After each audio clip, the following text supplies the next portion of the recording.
الحمد لله وكفى وسلام على عباده الذين اصطفى أما بعد فأعوذ بالله من الشيطان الرجيم بسم الله الرحمن الرحيم والمطلقات يتربصن بأنفسهن ثلاثة قروء ولا يحل لهن أن يكتمن ما خلق الله في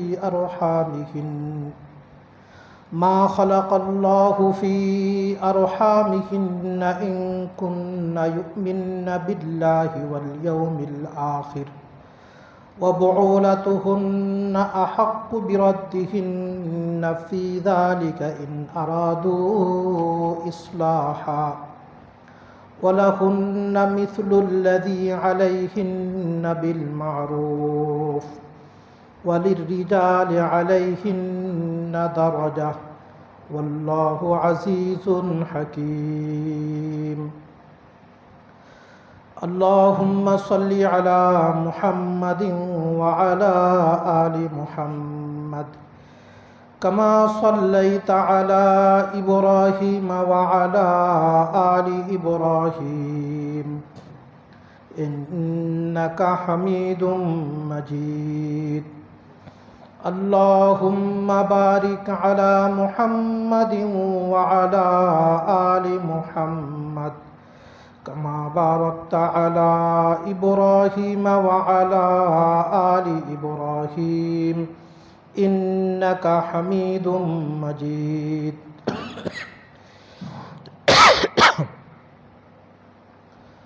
رب اشرح لي صدري ويسر لي أمري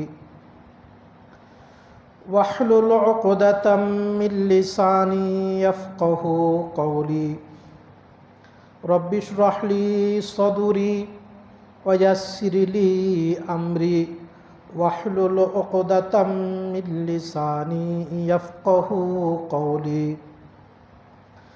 رب اشرح لي صدري ويسر لي أمري واحلل عقدة من لساني يفقه قولي سبحانك لا علم لنا إلا ما علمتنا إنك أنت العليم الحكيم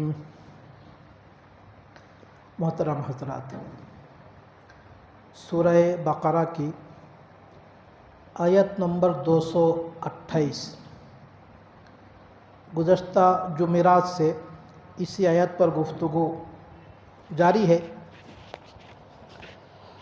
اس آیت میں 4 باتیں ہیں، 4 احکامات ہیں۔ پہلا حکم اللہ فرماتے ہیں والمطلقات، اور وہ عورتیں جنہیں طلاق دی گئی، یتربصن بانفسہن ثلاثۃ قروء، وہ دوسرے نکاح کے لیے 3 حیض تک انتظار کریں گی، 3 حیض تک روکے رہیں گی۔ یہ پہلا حکم۔ تو شوہر سے جدائی کے بعد عورت کو نکاح ثانی کے لیے ضروری ہے کہ وہ 3 حیض تک انتظار کرے۔ جب 3 حیض گزر جائے تو اس کی عدت مکمل ہو جائے گی، پھر وہ دوسرا نکاح کر سکتی ہے۔ اب اس 3 حیض میں کیا کیا باتیں ہیں، گزشتہ جمعرات کو تفصیل کے ساتھ حتی الامکان سمیٹنے کی کوشش کی گئی ہے۔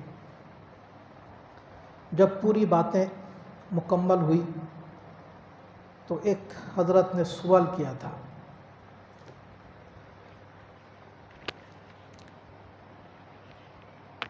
ہماری گفتگو اس طرح سے ہوئی کہ جب شوہر سے جدا ہو جائے، طلاق کی شکل میں ہو، خلا کی شکل میں ہو، قاضی کے فسخ نکاح کی شکل میں ہو، تو عورت 3 حیض تک انتظار کرے گی اگر حیض والی ہو۔ اگر حیض نہیں ہے، حمل ٹھہر گیا ہے، تو پھر وضع حمل بچہ پیدا ہونے تک انتظار کرے گی. بچہ پیدا ہونے کے بعد پھر وہ دوسرا نکاح کر سکتی ہے. تو یہ جو بات ہے، اگر حیض والی ہے تو 3 حیض، اگر حیض والی نہیں یعنی حمل والی ہے تو بچہ پیدا ہونے تک انتظار کرے گی. اس پر ایک صاحب نے اخیر میں سوال کیا ہے. وہ سوال یہ تھا کہ کبھی ایسا ہوتا ہے کہ جب شوہر سے جدائی ہوئی اس وقت عورت حمل سے تھی، امید سے تھی، اور جب شوہر سے جدائی ہو گئی طلاق کی شکل میں، خلا کی شکل میں یا اور کسی صورت میں، تو اب اس کی عدت بچہ پیدا ہونا ہے، جس کو وضع حمل کہتے ہیں. بچہ پیدا ہونے کو وضع حمل کہتے ہیں. اب عورت نے وضع حمل تک انتظار کرنے کے بجائے حمل ساقط کر دیا ہے. حمل ساقط کر دیا یا حمل ساقط ہو گئی. اچھا، حمل ساقط کر دینا سب کو سمجھ میں آ گیا نا؟ حمل ساقط کر دیے ہیں، آپ کیا بولتے ہیں اس کو؟ ابورشن کر لیا ہے اسپتال میں جا کے. تو اب اس کی عدت کیا ہوگی؟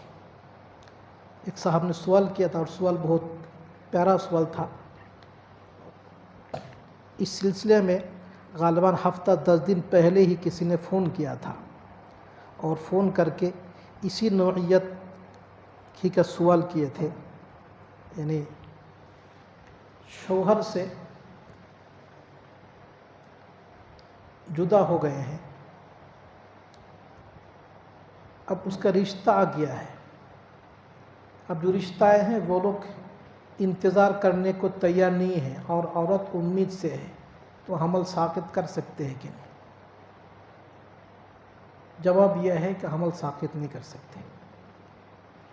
تو یہ جو اصل سمجھا رہا تھا کہ حمل اگر ساقط کر دے، آپریشن کرا لے یا خود سے ہو جائے، ان دونوں صورتوں میں عدت کیا ہوگی؟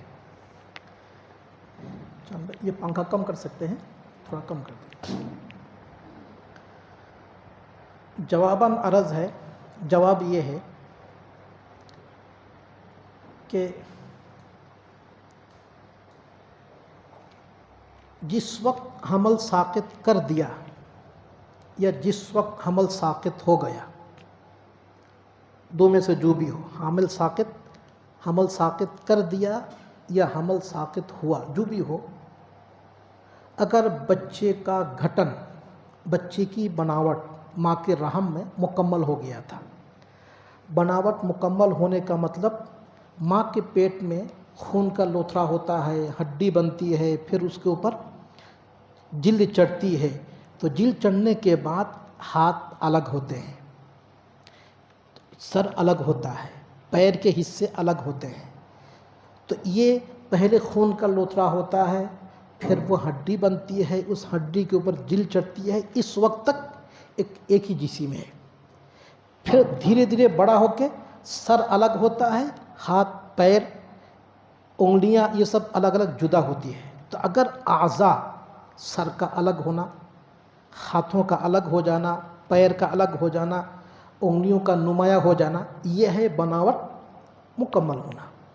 تو اگر بناوٹ اندر مکمل ہو گئی تھی، اس کے بعد حمل ساقط ہوا یا حمل ساقط کر دیا، تو یہ حمل ساقط کر دینے سے اگرچہ حمل ساقط کرنا گناہ ہے، تو گناہ کے ساتھ ساتھ عدت پوری ہو جائے گی.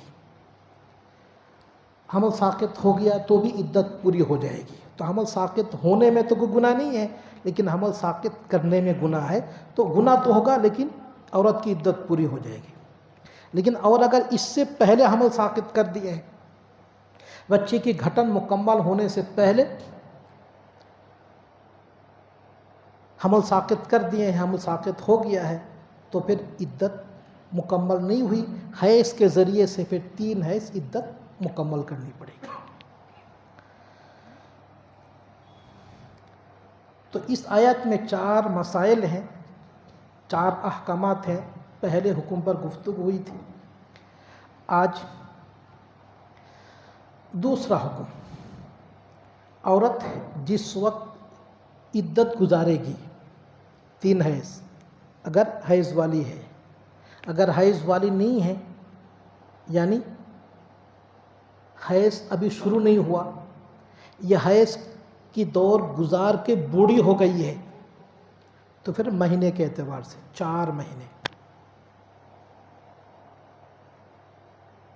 اور اگر عدت والی ہے، حمل والی ہے تو وضع حمل. یہ عدت پر گفتگو ہوئی. اب آگے اللہ خاص عورتوں سے ایک بات اللہ کہتے ہیں، جیسے ہی شوہر طلاق دیں گے تو اس وقت عورت کی حالت 2 میں سے ایک ہوگی. جیسے ہی شوہر سے عورت جدا ہوگی 2 میں سے ایک حالت ہوگی، یا تو عورت حمل سے ہے یا حمل سے نہیں ہے. اب عورت حمل سے ہے یا حمل سے نہیں ہے یہ صرف عورت ہی بتا سکتی ہے. تو اللہ عورتوں سے کہتے ہیں وَلَا يَحِلُّ لَهُنَّ، اور عورتوں کے لیے حلال نہیں ہے، جائز نہیں ہے اَن يَكْتُمْنَ، کہ وہ چھپا لے، ظاہر نہ کرے، چھپا لے. کس بات کو چھپا لے؟ ما خلق اللہ فی ارحامہن، اللہ ان کے رحموں میں جو چیز اللہ نے پیدا کی اس چیز کو چھپا لیں، یہ عورتوں کے لیے حلال نہیں ہے. اب اللہ عورتوں کے رحم میں کیا چیز پیدا کیے ہیں؟ 2 میں سے ایک، یا تو حیض یا تو بچہ، 2 میں سے ایک. تو اب جیسے ہی شوہر نے طلاق دی، اگر عورت حیض کی حالت میں ہے، حیض کی حالت کا مطلب حمل سے نہیں ہے. دیکھیے حیض کی حالت میں طلاق دینا جائز نہیں ہے. یہاں حیض کی حالت سے مراد امید سے نہ ہونا. تو عورت اگر امید سے نہیں ہے تو اس کو چاہیے کہ اپنے شوہر کے سامنے ظاہر کر دے کہ میں امید سے نہیں ہوں تو 3 حیض میری عدت ہے. اور اگر حمل سے ہے تو وہ بھی شوہر کے سامنے ظاہر کر دے کہ میں امید سے ہو گئی ہوں، حمل ٹھہر گیا ہے، لہٰذا میری عدت وضع حمل ہے، چاہے وہ 9 مہینہ ہو، چاہے اس سے زیادہ ہو، چاہے اس سے کم. تو وَلَا يَحِلُّ لَهُنَّ أَن يَكْتُمْنَ مَا خَلَقَ اللَّهُ، عورتوں کے لیے حلال نہیں ہے کہ وہ چھپا لیں اس چیز کو جو چیز اللہ نے پیدا کی فی ارحامہن، ان کی رحموں میں. ان کن یؤمن باللہ والیوم الآخر، اگر وہ اللہ اور آخرت کے دن پر ایمان رکھتی ہیں. اگر عورت اللہ اور یوم آخرت پر ایمان لاتی ہیں، ایمان رکھتی ہیں، تو اس کے لیے ما فی الارحام کو چھپا لینا حلال نہیں ہے، اگر وہ ایمان رکھتی ہیں. کس پر؟ اللہ پر اور آخرت کے دن پر. اب ذرا غور کیجئے، اگر اللہ پر اور یوم آخرت پر ایمان رکھتی ہیں تو چھپانا حلال نہیں ہے. اگر ایمان نہیں رکھتی ہیں تو چھپانا حلال ہے. یہ مفہوم نہیں ہے، یہ مفہوم نہیں ہے. اگر اللہ پر اور یوم آخرت پر ایمان رکھتی ہیں تو چھپانا حلال نہیں ہے. اگر ایمان نہیں رکھتی ہیں تو چھپانا حلال ہے، یہ مراد نہیں ہے، بلکہ یہ وعید ہے. اگر اللہ اور یوم آخرت پر ایمان رکھتی ہیں یہ شرط نہیں ہے، یہ وعید ہے. یعنی جب تمہارا ایمان اللہ پر ہے، اللہ پر ایمان ہونے کا مطلب 2 چیز پر ایمان ہونا، بار بار یہ بات آئی، اللہ کی ذات اور اللہ کے صفات، 2 چیز پر ایمان ہونا. اللہ کی ذات، اللہ ایک ہے، لا شریک ہے، اللہ کی جو ذاتیات ہے اس پر ایمان لانا، اور اللہ کے صفات پر ایمان لانا. یہاں صفت سے مراد صفت علم، یہاں صفت سے مراد صفت علم. عورت حیض والی ہے، جدائی کے بعد شوہر سے کہی کہ میں امید سے ہوں، حمل سے ہوں، یہ حمل سے ہے، اور شوہر سے کہی میں حمل سے نہیں ہوں، حیض مجھے آتا ہے، یہ کہی. کہنے کے مقصد کیا میں بعد میں بتاؤں گا. اس جھوٹ اور غلط بیانی سے عورت نے کام لیا. تو اب جس وقت یہ غلط بول رہی ہے اس وقت جب اس کا علم اللہ کے صفت علم پر ہوگا، جب اس کا ایمان اللہ کی صفت علم پر ہوگا تو وہ جھوٹ نہیں بولے گی، اس لیے کہ اس کو معلوم ہے کہ میں کس حالت پر ہوں اللہ جانتے ہیں، اللہ علیم ہے، اللہ علیم ہے، میں ایک حالت پر ہوں۔ اور دوسری بات کہوں تو اگرچہ دنیا میں انسان کو جھوٹ بول کے بچ سکتی ہوں لیکن اللہ کی پکڑ سے نہیں بچ سکتی۔ تو صفت علم پر اگر تمہارا ایمان ہے ایک، اور یوم آخرت پر ایمان ہے، یوم آخرت پر ایمان ہے کیا مطلب؟ ایک دن اللہ کے سامنے حاضری ہوگی اور اس غلط بیانی کی جوابدہی کرنی پڑے گی، تو دو بات پر ایمان۔ تو گویا کہ یہ دو بات پر ایمان شرط نہیں ہے بلکہ وعید ہے۔ جب تمہارا ایمان اللہ کے صفت علم پر ہے کہ اللہ بہتر جانتے ہیں کس حالت پر ہوں، اللہ سے چھپا نہیں سکتی، اور قیامت کے دن اللہ کے سامنے حاضری ہو کے جو بھی بیان دوں گی اس کا حساب دینا ہے، جب اس بات پر ایمان ہے تو اب تمہارے لیے جائز نہیں ہے کہ تم چھپاؤ۔ پھر بھی اگر چھپاؤ تو اپنے عمل کے ذریعے سے اللہ کے صفت علم کا انکار کیے ہو، یوم آخرت کے انکار کیے ہو۔ کس کے ذریعے سے؟ عمل کے ذریعے سے، قول کے ذریعے سے، اپنا عمل کے ذریعے سے انکار کیا ہو۔ تو ان کننا یؤمن باللہ والیوم الآخر یہ وعید ہے۔ جب تمہارا ایمان اللہ کی ذات، اللہ کی صفت علم اور اللہ کے سامنے حاضری پر ایمان ہے تو اب تمہارے لیے جائز نہیں ہے کہ تم اپنی حالت کو شوہر سے چھپاؤ۔ بات سمجھ گئے نا؟ تو ما فی الارحام، رحم میں کیا ہے اس کو چھپانا جائز نہیں ہے۔ عورت کے لیے یہ چھپانا جائز ہے، جائز نہیں ہے۔ اگر امید سے ہو تو شوہر کو بتا دے کہ میں امید سے ہوں، اور اگر امید سے نہیں ہے، حیض کا نظام مناسب یا غیر مناسب کسی بھی طریقے سے حیض اس کو آتا ہے تو وہ بھی شوہر کے سامنے ظاہر کر دے امید سے نہیں ہے، حیض آتا ہے، یہ سب کے سامنے ظاہر کر دے، چھپانا اس کے لیے جائز نہیں ہے۔ اب یہاں سوال یہ پیدا ہوتا ہے کہ عورت اس بات کو کیوں چھپائے گی؟ اگر وہ حیض سے ہے، حیض اس کو آتا ہے، تو اس بات کو چھپا کر یہ کیوں کہے گی کہ امید سے ہو، حمل ٹھہر گیا ہے، یا حمل ٹھہر گیا ہے۔ اب حمل کو چھپا کر شوہر کے سامنے یہ بیان دے رہی ہے کہ حیض آتا ہے۔ سمجھ گیا نا؟ یہ غلط بیانی عورت کیوں کرے گی؟ سوال سمجھ میں آیا؟ عورتوں کے لیے حلال نہیں ہے کہ وہ اپنے رحم میں جو کچھ ہے وہ چھپا لے۔ جو کچھ ہے اس سے مراد حمل سے ہے یا حمل سے نہیں ہے، تو حمل سے ہے یا نہیں ہے یہ بات چھپانا اس کے لیے حلال نہیں ہے۔ اب جب اللہ نے کہا کہ چھپانا حلال نہیں ہے تو کیا مطلب ہوا؟ ضرور چھپائے گی، تبھی تو اللہ نے کہا عورت ضرور چھپائے گی، سب نہیں، بعض چھپائے گی۔ یہ جو بات چھپائے گی، اللہ نے کہا ضرور چھپائے گی، سب نہ ہو تو بات چھپائے گی۔ اب عورت کو اس چھپانے میں فائدہ کیا ہے؟ کیوں چھپائے گی؟ حمل چھپانے کے مقصد الگ ہے اور حیض چھپانے کے مقصد الگ ہے۔ مثال دیتا ہوں، ایک عورت اپنے شوہر سے جدا ہونے کی میں نے 3 صورتیں بیان کی گزشتہ جمعرات کو، اس سے پہلی بات آئی تھی۔ شوہر کی طرف سے طلاق، بیوی کی طرف سے خلا، قاضی کی طرف سے فسخ نکاح۔ ٹھیک ہے، قاضی کی طرف سے فسخ نکاح۔ اچھا، فسخ نکاح یہ لفظ ہے، اس کو تھوڑا سمجھا دیتا ہوں۔ فسخ نکاح کیا چیز ہوتی ہے؟ ایک مثال دے کے سمجھاتا ہوں، اس کی بہت ساری صورتیں ہیں، صرف ایک مثال دیتا ہوں تاکہ آسانی سے سمجھ میں آ جائے۔ فرض کر لیجئے ایک مسلمان فوجی میں ہے، فوجی میں نوکری کرتا ہے، شادی شدہ ہے۔ اب 2 ملک کے درمیان جنگ ہوئی، اس کے بعد سے لاپتہ ہے، شوہر لاپتہ ہے، کوئی رابطہ نہیں ہے۔ اب بتائیے عورت کا کیا ہوگا؟ کتنی بڑی مصیبت ہے اس کی، اس کے بچوں کی،